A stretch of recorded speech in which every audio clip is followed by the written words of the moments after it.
যাই বলো আর তাই বলো বিষ্ণু, সূর্য স্যারের কিন্তু ওইভাবে ড্রয়িং রুমে ছবিটা টানানো একদম উচিত হয় না।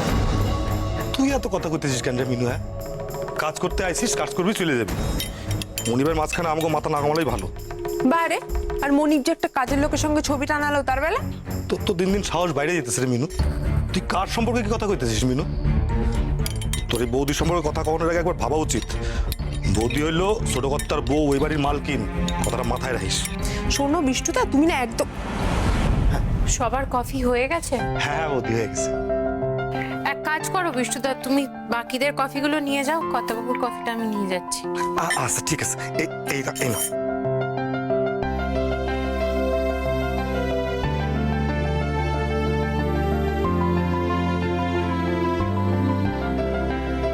হ্যাঁ, মেলটা আমি দেখেছি, ফিডব্যাকও দিয়ে দিয়েছি।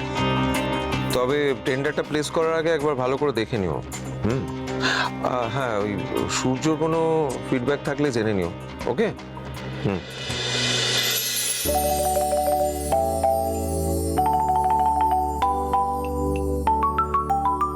কি আশ্চর্য ব্যাপার, তুই কি মানুষের মন পড়তে পারিস নাকি বলতো?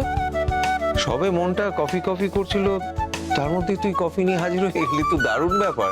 Thank you very much.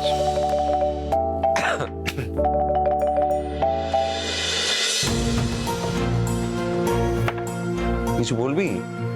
বলছিলাম কর্তাবাবু, কাজ ছোট বা বড় যেমনই হোক না কেন, তার তো একটা পারিশ্রমিক হওয়া উচিত, তাই না? হ্যাঁ, সেটা তো উচিত, কিন্তু তুই হঠাৎ এই কথাটা জিজ্ঞেস করছিস কেন? কিছু মনে করবেন না কর্তাবাবু, আমি তো এই বাড়িতে অনেক কাজই করি, কিন্তু বিষ্টু দাদা মিনু দিদির মতো তো আমি মাইনে পাই না। তাই বলছিলাম, আপনি যদি আমাকে একটা মাস মাইনের ব্যবস্থা করে দেন তাহলে খুব ভালো হয়। তোর টাকার দরকার থাকলে তুই আমার কাছে চাইতে পারতিস, সে তো তোর অধিকার আছে, কিন্তু বিষ্টু মিনুর সঙ্গে নিজেকে এক দলে ফেলে তুই মাইনে চাইছিস? তুই তো ওদের মতো কাজের লোক নস, তুই তো আমার পুত্রবধূ। কর্তাবাবু, আপনি আমাকে পুত্রবধূ হিসেবে মেনে নিলেও এই বাড়ির বাকি সকলের কাছে কিন্তু আমি কাজের লোক। তাছাড়া আমিও তো এই বাড়িতে কাজের লোক হিসেবে থাকবো এই শর্তেই থাকতে রাজি হয়েছিলাম।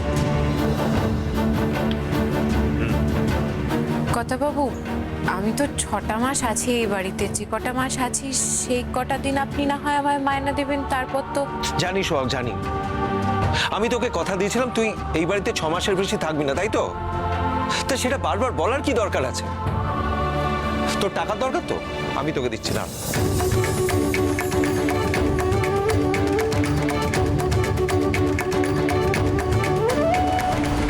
এনে ব্ল্যাঙ্ক চেক দিলাম, অ্যামাউন্টটা বসিয়ে নিস। নে। আমি যেই কাজটা করি এই বাড়িতে তার মাইনে 20,000 টাকার বেশি হওয়ার কথা নয়, আমাকে আপনি 20,000 টাকাই দিন।